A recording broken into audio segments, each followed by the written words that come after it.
vayamos por el horario, no por el alabanza. No podremos cambiar el horario. ¿Como a qué? ¿Más temprano? Pues sí.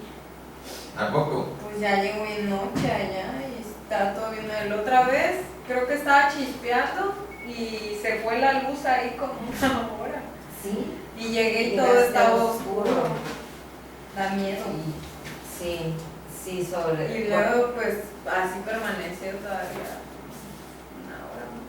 Ah, Y creo que se fue en toda esa área, porque desde que iba yo entrando ahí en la Avenida México, la gasolinera, los Oxxos, ya que hay uno mero en la esquina Sí. enfrente de la gasolinera y otro donde se dobla. sí, Todo estaba bien oscuro.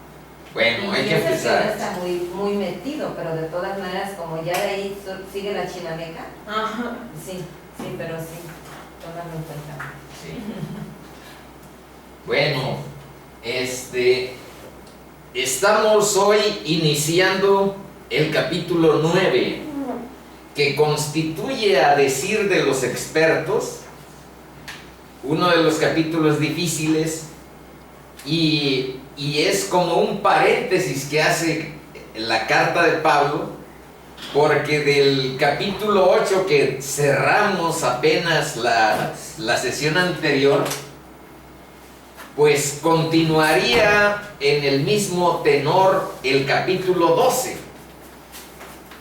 Pero el 9, el 10 y el 11 hablan de Israel. Entonces, vamos a hacer la lectura que corresponde. Nosotros no leemos la Biblia procurando encontrar solo lo que nos gusta, sino tratar de encontrar qué cosas habla Dios a nuestro corazón por medio de su palabra. Y eso amerita que vayamos verso a verso analizando este capítulo. Quiero anticiparles que solo 2 tópicos veremos con cierta profundidad.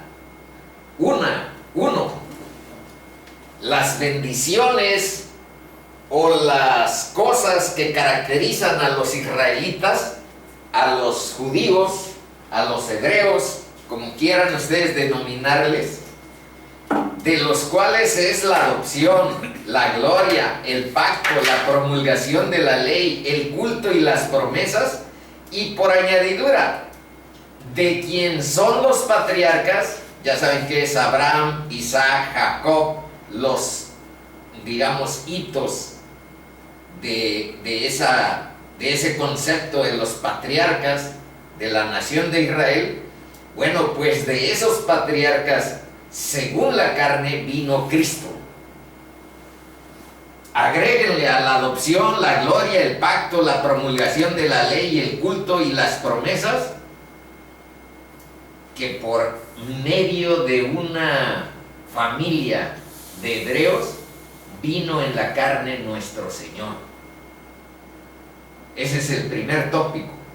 Y el segundo lo vamos a hacer destacar de este verso 5, que dice que Cristo es Dios sobre todas las cosas, bendito por los siglos. ¿Qué significa en el contexto bíblico? Esos son los 2 tópicos que vamos a profundizar y al cual está abocada esta sesión. Bueno, vamos a leer desde el principio. Verdad digo en Cristo. Fíjense cómo se anticipa Pablo para decir: lo digo con mi conciencia, lo digo en el Espíritu Santo y lo digo en Cristo. O sea, anticipa que va a decir una verdad o va a decir un asunto de características especiales. Dice, verdad digo en Cristo. Yo con eso pienso que bastaría. Pero es una especie de juramento. Dice, no miento. Y agrega el elemento 2. Y mi conciencia me da testimonio en el Espíritu Santo. Dios, ¿qué va a decir Pablo? Bueno, veamos. que tengo gran tristeza y continuo dolor en mi corazón. Ahorita vamos a ver cuál es el motivo de esta gran tristeza y continuo dolor en mi corazón. Pero primero hay que ver la palabra continuo. Esto significa que lo que va a decir no es temporal, no es ocasional, no es de vez en cuando, sino que continuamente siente ese dolor, esa tristeza de la que nos va a hacer mención a continuación. Y van a ver la manera atrabancada, voy a utilizar ese término, en el que dice: porque deseara yo mismo ser maldito. Eso significa esto, separado de Cristo. Ahorita vamos a ver un poco qué significaría vivir separado de Cristo, si Él es Dios sobre todas las cosas, bendito por los siglos, como dice el verso 5. No, es el infierno, ni más ni menos, vivir separado de Cristo, la condenación eterna. Pero lo que Pablo quiere destacar es lo que sigue. Vean, dice: tengo gran tristeza, continuo dolor en mi corazón, por amor a mis hermanos, los que son mis parientes según la carne, que son los judíos, los israelitas, de los cuales son la adopción, la gloria, el pacto, la promulgación de la ley, los principios que tienen que ver con el acercamiento, la adoración a Dios, ese es el culto, y las promesas. Pueden ustedes conseguir, yo tengo de hecho ahí en mi tablet un libro a donde están las promesas bíblicas que Dios dispuso para sus hijos.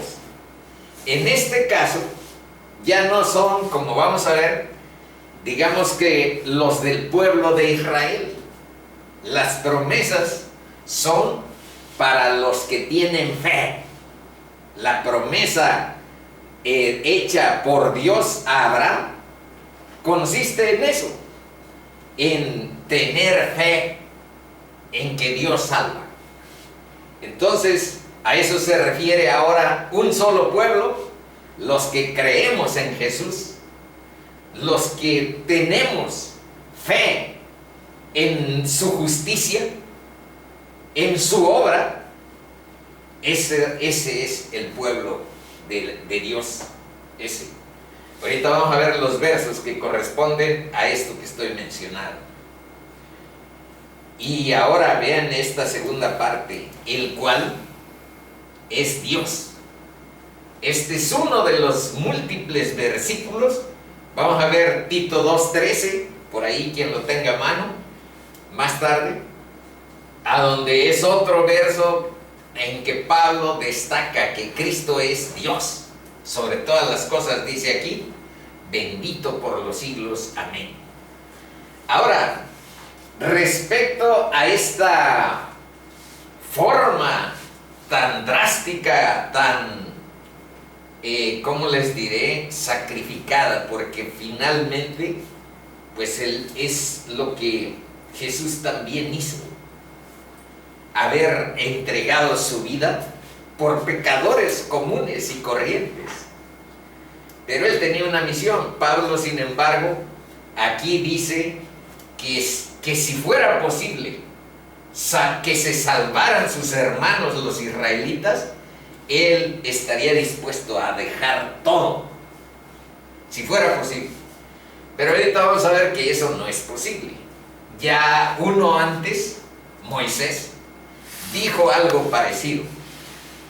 Moisés estuvo 40 días en el monte Sinaí recibiendo, teniendo comunicación con nuestro Dios, y tenía que traer las tablas de la ley. Pero aquí abajo se impacientaron los judíos y le dijeron a su hermano Aarón: haznos un Dios, porque Moisés ya ni va a regresar. Y trajeron oro y formaron un becerro y lo estuvieron adorando, diciendo abierta y claramente: este es el Dios que te sacó de Egipto, el toro, el becerro de oro. Entonces, cuando bajó Moisés, lo primero que vio fue esa orgía de idolatría que estaba enfrente de sus ojos. Y sabiendo que era un pecado grave, fíjense lo que le dice a Dios. Está en Éxodo 32, 33. Te ruego que perdones a este pueblo, que perdones ahora su pecado, y si no, ráeme ahora de tu libro que has escrito. En otras palabras, arráncame del libro de la vida.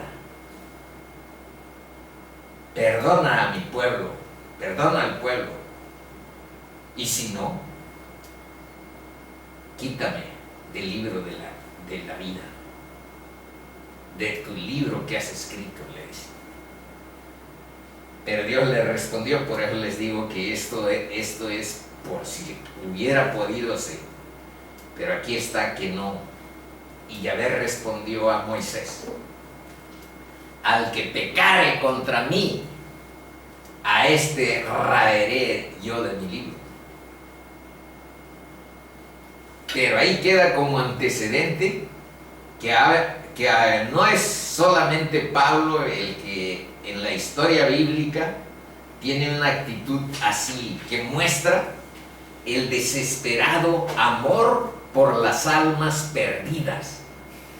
Por eso le dije a ver, y ahora abarco a Ariel, que al final estaremos buscando que su voluntad y su corazón esté suficientemente orientado a Dios para que pasen aquí y reciban con su corazón, porque ustedes han tenido ciertos privilegios porque su mamá les enseñó, y es conveniente, porque ¿saben cuál es la conclusión de estos israelitas que recibieron todas estas cosas? Pero no quiero adelantar la conclusión, pero podré decir un esbozo preliminar acerca de todo esto. Que los israelitas que tuvieron todo este privilegio de recibir la promulgación de la ley, de recibir los principios de adoración para acercarse a Dios, de recibir las promesas, la gloria, el pacto, la adopción, todo eso no les alcanzó a los que no reconocieron a Cristo en su venida. Si tienes todo esto y no tienes a Cristo, no sirvió de nada. De que tengo la palabra, que tengo la ley, que tengo el culto, que tengo las promesas, pero no reconocí la venida de Cristo, vale. Entonces esa es la tragedia del pueblo judío, pero eso lo veremos poco a poco. Aquí, como Pablo hace mención en segundo término a la conciencia, les puse algo que ya vimos, pero hace como unas 28 sesiones. Entonces les recuerdo que la conciencia proviene o tiene dos, es con y ciencia, que significa conocimiento. Entonces conciencia es cierto conocimiento que llevamos en nuestro interior, pero debemos saber que su origen es divino. Por ahí en Romanos capítulo 2 dice eso, que Dios puso en nuestra conciencia su ley. Pásale mi post. Gracias. ¿Y qué pasa cuando nuestra conciencia, donde está inscrita la tabla de la ley y está un sentido del deber moral, que tenemos implícito en nuestra personalidad? Bueno, cuando esa es contravenido, tenemos insomnio, tenemos cierto enojo que no sabemos de dónde viene, y podemos caer en cierta espiral de desesperanza porque se está diluyendo el sentido de vivir desde una perspectiva ética, moral, que nuestra conciencia registra. Entonces dice que es una alerta que comunica que estamos quebrantando la relación con Dios por quebrantar la ley. Y estos son 3 principios sobre ese concepto de conciencia. Mi conciencia me da testimonio en el Espíritu Santo. Bueno, la conciencia es universal. Todos sienten un profundo sentido del deber y saben intuitivamente qué es el bien, qué es el mal. Por supuesto, influyen, eso dicen los psicólogos, y no vamos a contradecir eso, condiciones medioambientales, la educación, la forma en que socializas, lo que va constituyendo cierta tendencia para valorar A y B, bien, mal. Bueno, por eso aquí el segundo principio dice que es susceptible nuestra conciencia de cierto condicionamiento. Eso estuvo suficientemente explorado por los psicólogos conductistas, que dicen que si asociamos qué cosa nos produce castigo y qué cosa nos produce satisfacción, premio, pues eso lo vamos a ir reforzando con una pauta conductual interesante y educarnos en eso. Bueno, no voy ahorita a cuestionar, pero hay en nuestra conciencia esa característica de ser susceptible de cierto condicionamiento. Pero también, aquí ya desde el orden bíblico, es susceptible de autoengaño, es susceptible de endurecimiento. Y por eso, cuando tú te estás autoengañando que vas bien y que estás limpio y que tienes una ética elevada, cuando no es así y tienes una doble vida, empiezan a generarse trastornos. Bueno, y ahora lo que aquí vamos a decir por último sobre la conciencia es que solo Dios puede limpiarla mediante su palabra y mediante el Espíritu en nuestra vida y restaurar la salud mental y moral. Les aseguro,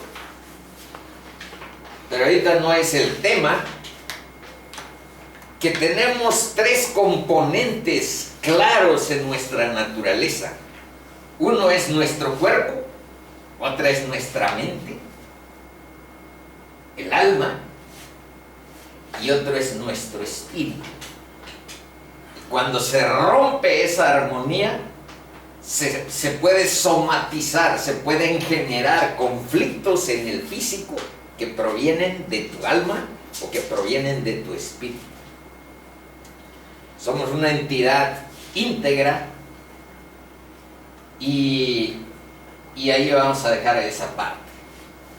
Bueno, ahora dice que deseara yo mismo ser anatema separado de Cristo. ¿Qué está diciendo?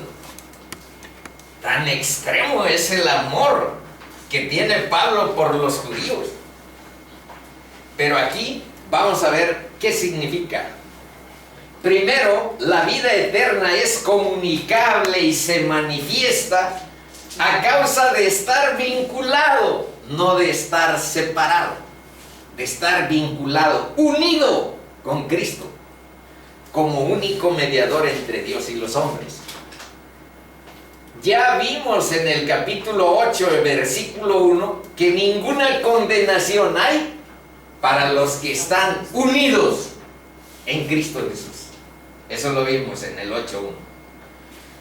Pero les recuerdo en Juan 1:4 que dice, en él estaba la vida. Pero si van al original griego, esta vida no dice bios. En él estaba la zoe.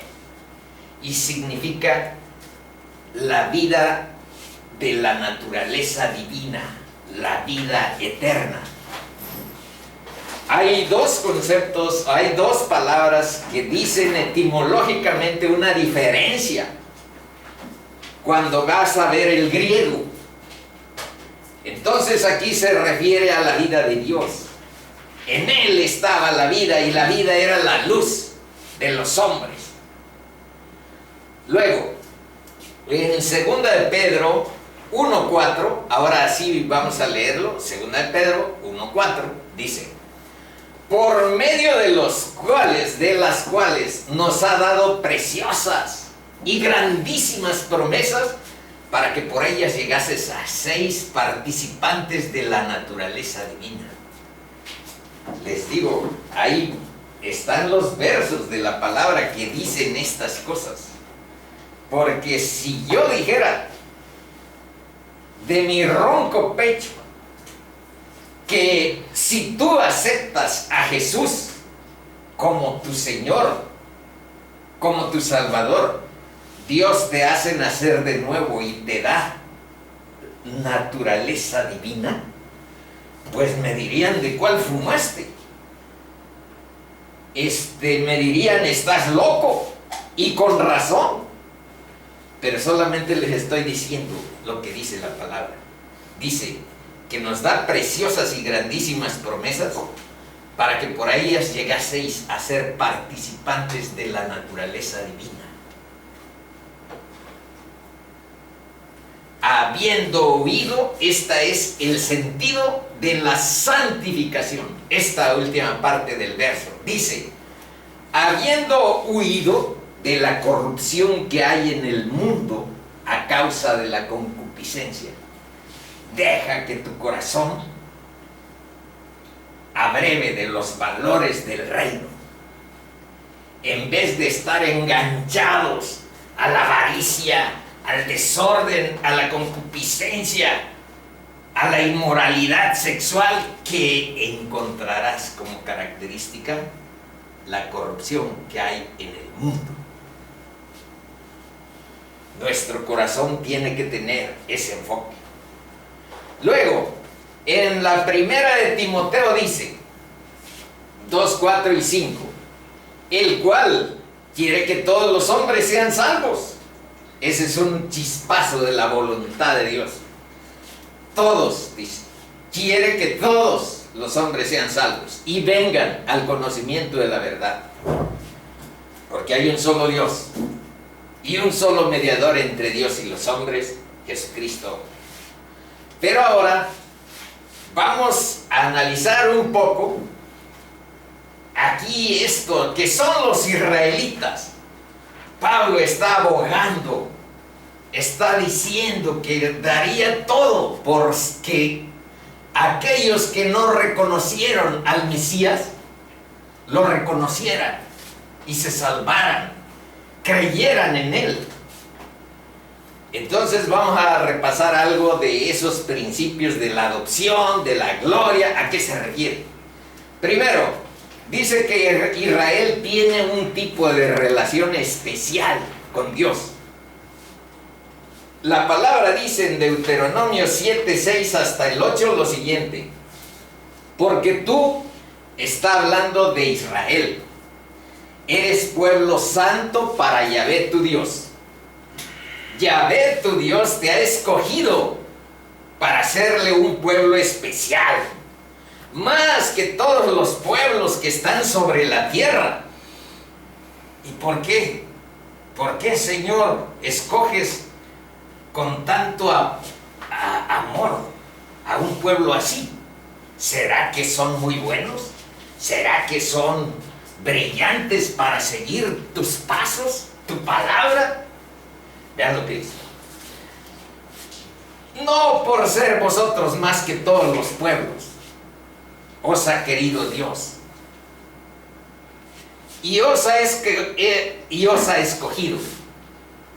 Pues vosotros, vean lo que dice de Israel, pues vosotros erais el más insignificante de todos los pueblos.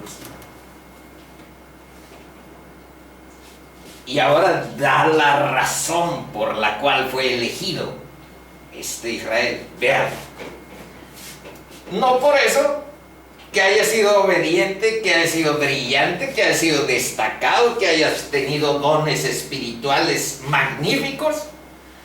Erais el más insignificante de todos los pueblos. Y entonces, ¿por qué me elegiste? ¿O por qué elegiste a Israel? Sino por cuanto Dios os amó. Es en Él donde está el motivo. Y es en Él donde está el motivo de nuestra propia salvación. No que seamos tan buenos, no que seamos tan obedientes, no que seamos tan santos. Depende de las salvaciones del Señor. Sino por cuanto Yahvé os amó y quiso guardar el juramento que juró a vuestros padres, Abraham, Isaac y Jacob. Os ha sacado Dios con mano poderosa de Egipto y os ha rescatado de servidumbre de la mano de Faraón, rey de Egipto. Entonces vean que Dios estableció esa relación de adopción, como si fuera un hijo. A eso se refiere Pablo cuando dice que son los israelitas por amor de mis hermanos, que son parientes según la carne de mí. Bueno, según los cuales es la adopción, la gloria. Algo vamos a ver sobre la gloria. Es nada más, ¿a qué se refiere eso de la gloria? Eso es lo que queremos que ustedes vayan viendo. Pero antes está sobre la adopción otra cita de Éxodo 19, 5 y 6. Vean lo que dice. Ahora pues, si diereis oído a mi voz y guardareis mi pacto, esas son ya algunas condiciones que fue estableciendo Dios. Sí, esa es la condición. Si diereis oído a mi voz, si guardareis mi pacto, vosotros seréis mi especial tesoro sobre todos los pueblos. Y vean lo que dice Dios. Porque mía es toda la tierra. En muchos versos se dice, y ustedes son mi creación y mía es toda la tierra. Mía, ese es nuestro Dios. Y vosotros me seréis un reino de sacerdotes. Aquí les está diciendo, les voy a entregar todas estas cosas, este tesoro, pero para que ustedes sean bendición para mucha gente. ¿Y saben lo que pasó? Que fallaron miserablemente. En vez de ser bendición para otros pueblos, para otras naciones, y cumplir esos preceptos que estamos ahorita leyendo, Israel se ensimismó, se abrazó de los privilegios y dejó de contemplar todo lo que la ley dice respecto a los extranjeros y respecto a los de otras naciones. Y pueden ver por ahí testimonios de profetas como Jonás, que le está diciendo Dios, quiero que vayas a Nínive y vayas a decirles que están en grave pecado, que necesitan arrepentirse, y en vez de ir hacia allá, agarró para otro lado. ¿Por qué? Porque nos consideran hasta el día como personas que no merecemos la salvación, el amor de Dios, hasta el día. Entonces hay muchas partes en la palabra donde se habla de que a nosotros nos consideraban como perros, a los gentiles. a los que no somos descendientes de Abraham, de Jacob, de Isaac. Bueno, y ahora vean lo que dice: y vosotros me seréis un reino de sacerdotes y gente santa. Estas son las palabras que dirás a los hijos de Israel. Bueno, y ahora, ¿a qué se refiere eso de gloria? Vamos a ver unos versículos que hablen sobre esta situación. Es una manifestación visible de Dios que ellos conocieron en vivo y a todo color. Dice Deuteronomio 5:25: y dijisteis: he aquí, Yahvé nuestro Dios nos ha mostrado su gloria y su grandeza. Hemos oído su voz de en medio del fuego. Hoy hemos visto que Yahvé habla al hombre y éste aún vive. Éxodo 40 dice: entonces una nube, esa es la Shekinah, la gloria de Dios. Por supuesto, es la manifestación visible para los hombres. La gloria es la síntesis de todos los atributos de Dios, en realidad. Pero aquí estamos viendo como una manifestación visible, porque a eso se refiere en este caso este verso. Entonces, vean lo que dice: una nube cubrió el tabernáculo, ese es el templo de reunión, y la gloria, y la gloria de Dios llenó el templo. Y no podía Moisés entrar en el templo, porque la nube estaba sobre él y la gloria de Yahvé lo llenaba. Dice en 2 de Crónicas, otro ejemplo: cuando sonaban pues las trompetas y cantaban todos a una para alabar y dar gracias a Yahvé, y a medida que alzaban la voz con trompetas y címbalos y otros instrumentos de música, y alababan a Yahvé, diciendo: porque Él es bueno, porque su misericordia es para siempre. Entonces la casa se llenó de una nube, la casa de Yahvé. Esa es la gloria, la nube que llena. Y dice: y no podían los sacerdotes estar allí para ministrar por causa de la nube, porque la gloria, ahí ya ven, ahí dice la propia Biblia, porque la gloria de Yahvé había llenado la casa de Dios. A eso se refiere. Ahora, si ustedes leen, puedes por ahí, Tania, leer Génesis 12, del 1 al 3.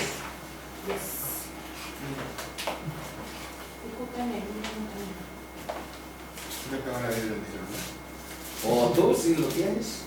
Dice: pero Jehová había dicho a Abraham: vete de tu tierra y de tu parentela y de la casa de tu padre a la tierra que te mostraré, y haré de ti una nación grande, y te bendeciré y engrandeceré tu nombre, y serás bendición. Bendeciré a los que te bendijeren, y a los que te maldijeren maldiciré, y serán benditas en ti todas las familias de la tierra. Entonces, ahí lo que estamos aquí revisando ahora es que esas promesas, esos compromisos que Dios tiene con Abraham en ese Génesis 12, del 1 al 3, hablan de la promesa de una nación grande que se cumple en los descendientes naturales del patriarca.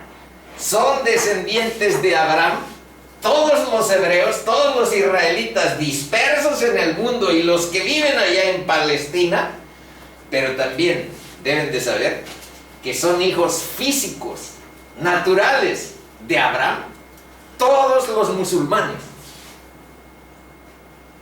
Los musulmanes. Entonces, se cumplió abundantemente la promesa de una nación grande, que se cumple en los descendientes naturales de Abraham, que son estos dos grupos étnicos. 2, le dice, te bendeciré. Y esto, vemos por ahí versículos como Génesis 13:2, donde dice, y Abraham era riquísimo en ganado, en plata y en oro. Y vean que ni siquiera dice era rico. Luego, serás bendición de su descendencia.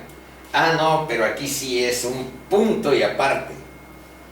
Dice, primero, todos estos son de Gálatas. Dice, así Abraham creyó a Dios, le creyó esa fe en Dios.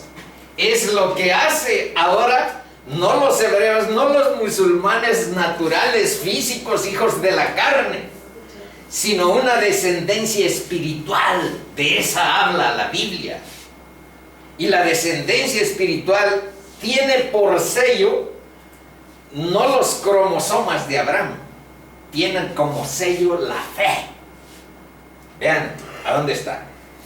Así Abraham creyó a Dios, eso significa tener fe a Dios, y le fue contado por justicia.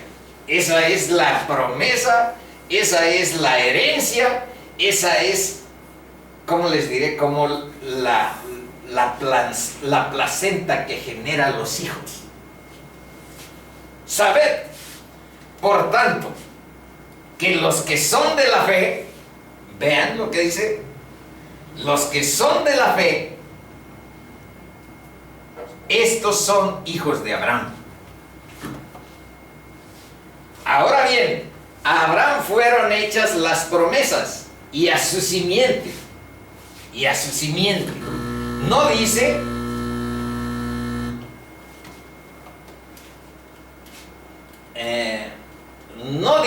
y a las simientes, sino y a su simiente.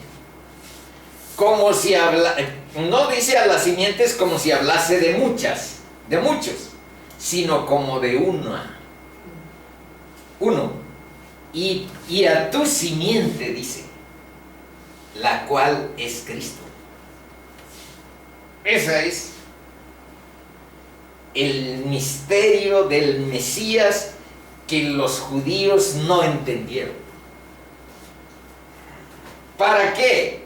En Cristo Jesús la bendición de Abraham alcanzase a los de Acapulco, a los de Chacalapa, a los de Copala, a los de Ostotitlán, nos alcanzara a todos. ¿A dónde? En que en Cristo Jesús la bendición de Abraham alcanzase a los gentiles, a fin de que por la fe recibiésemos la promesa del Espíritu. Esa es. Ahora, vean cuál es la conclusión que yo les anticipé ya de manera preliminar que haríamos de esta parte del estudio. Esta es la conclusión.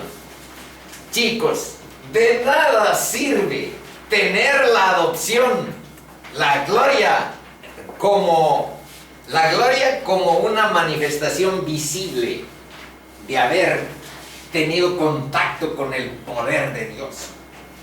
El pacto, la promulgación de la ley, el culto y las promesas, si no tienes a Cristo Jesús.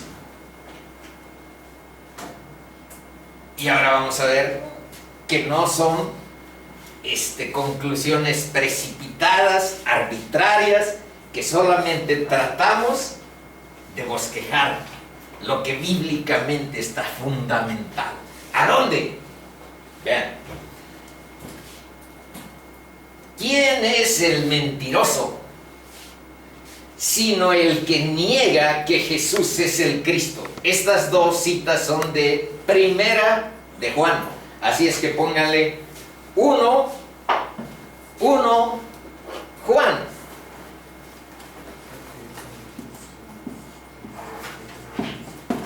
De ahí están tomadas las dos. Y vamos a ver qué dice. ¿Quién es el mentiroso? sino el que niega que Jesús es el Cristo. Este es anticristo, el que niega al Padre y al Hijo. Todo aquel que niega al Hijo tampoco tiene al Padre. Eso se aplica, nomás que hoy no vino Pati, eso se aplica a grupos religiosos que dicen, no, Jesús no puede ser el mismo con el Padre, porque, bueno, ahorita vamos viendo mejor lo que dice la palabra. Todo aquel que niega al Hijo tampoco tiene al Padre. El que confiesa al Hijo como el Cristo,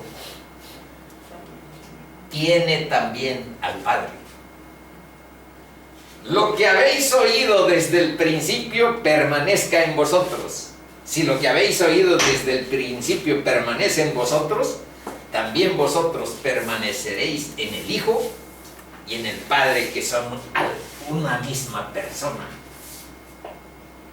Ahora vean lo que dice en el capítulo 5, la primera carta de Juan. Dice, versículos 11, 12 y luego el 20 para cerrar esta parte. Dice, y este es el testimonio que Dios nos ha dado, vida eterna.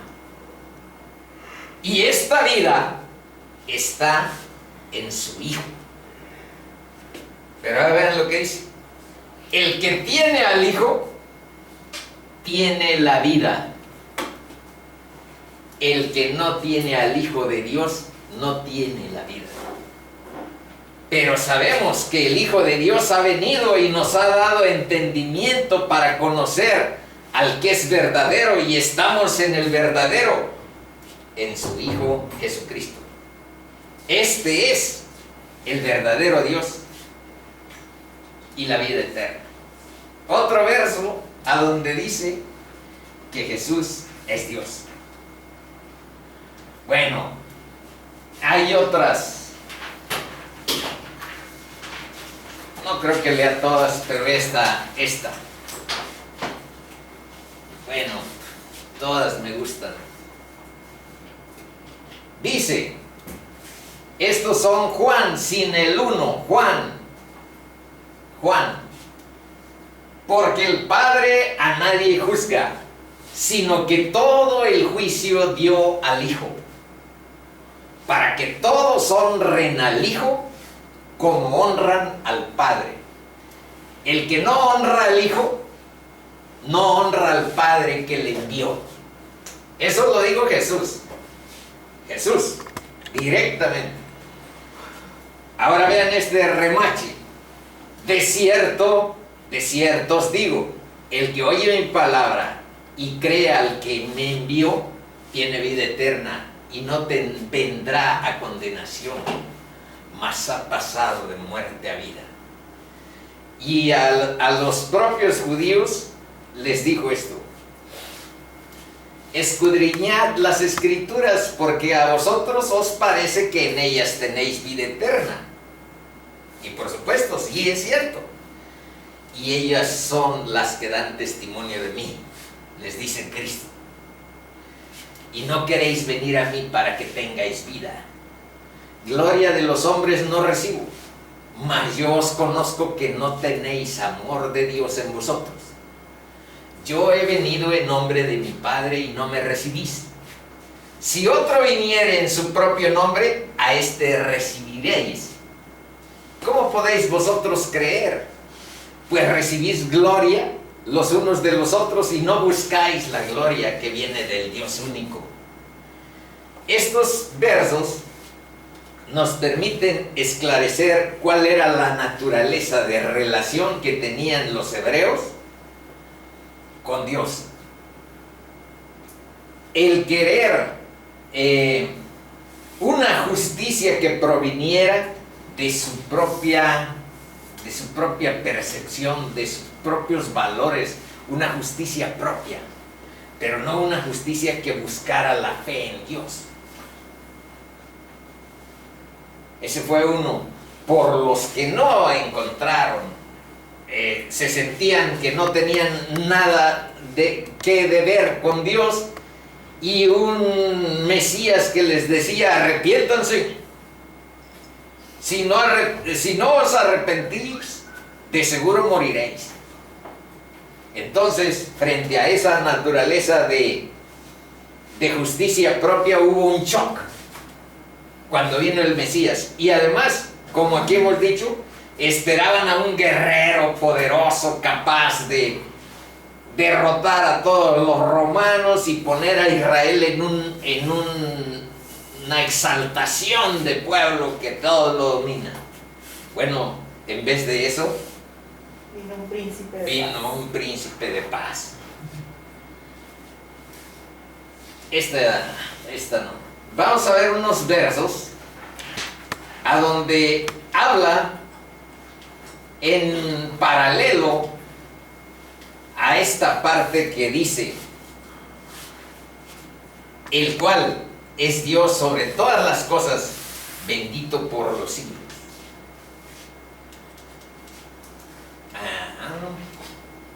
Aquí está. Primero, en la carta de los Hebreos se está citando un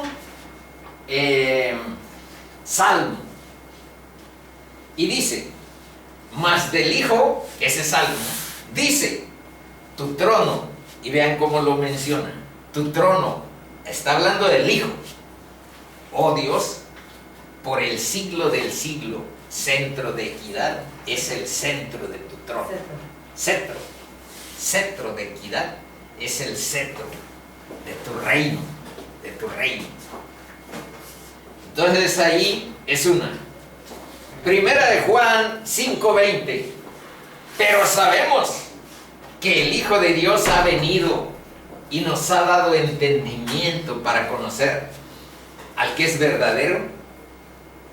Y estamos con el verdadero, ese por ahí apareció antes.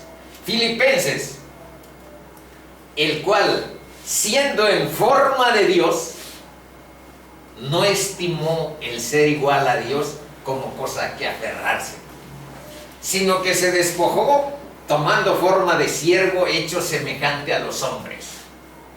Eso sí es lo que desconcierta. Y eso es lo que los primeros gentiles que escuchaban de un Dios que se había dejado crucificar y que había muerto para salvarnos, no, pues es difícil de entender el Evangelio. Por eso es palabra de Dios, porque si fuera un mensaje convencional que estuviera diseñado para que fuera entendible con cierta facilidad, con cierta lógica humana, bueno, pues los torrentes de salvos y de evangelizados sería mayor. Pero la palabra de Dios, la sabiduría de Dios, quiso que el evangelio estuviera así, desafiando la lógica humana. Un Dios convertido en hombre que se humilla a tal grado que muere y tiene la muerte más inaceptable en ese tiempo. Y además bíblicamente es maldición morir en la cruz. Maldición desde la Biblia, maldición desde la opinión de la gente. ¿De dónde un Dios crucificado? Esa es la sabiduría de Dios para que nosotros tuviéramos la justicia de la cruz en nuestra vida. Y nos desafía. Y si quieres acercarte al evangelio con la lógica humana, vas a tener que rebotar, porque no hay lógica humana de un Dios que se humilla y que es el creador del universo y que es todopoderoso, omnisciente, omnisapiente. Déjate abrir el corazón para que sea la palabra la que ilumine tu entendimiento, tu discernimiento espiritual. porque te va a desafiar esa lógica de la cual vienes en el mundo. El Evangelio no tiene la lógica del mundo, desafía la lógica. Pero es la palabra de Dios y es el instrumento que Dios dispuso para salvar y para que la gente sea unida a la vida eterna de Cristo. No hay otro instrumento, no hay una obra especial, porque vamos a ir a una excursión a la tierra de Israel. A propósito, vamos a beber agua del Jordán, vamos a tener que respirar polvo del Gólgota, y con eso vamos a tener una gran santidad. Por ahí lee Juan 4, a donde dice que Dios ahora se adora en espíritu y en verdad, y no necesitas ir a Israel. Aquí, en la calle, en cualquier sitio a donde tú tengas entendimiento, que puedes tener comunión con tu Creador. Entonces ya eso no está dentro de lo que la palabra prescribe, abriga como una forma en que nosotros podamos tener comunión con Dios. No necesitas beber agua del Jordán. Bueno,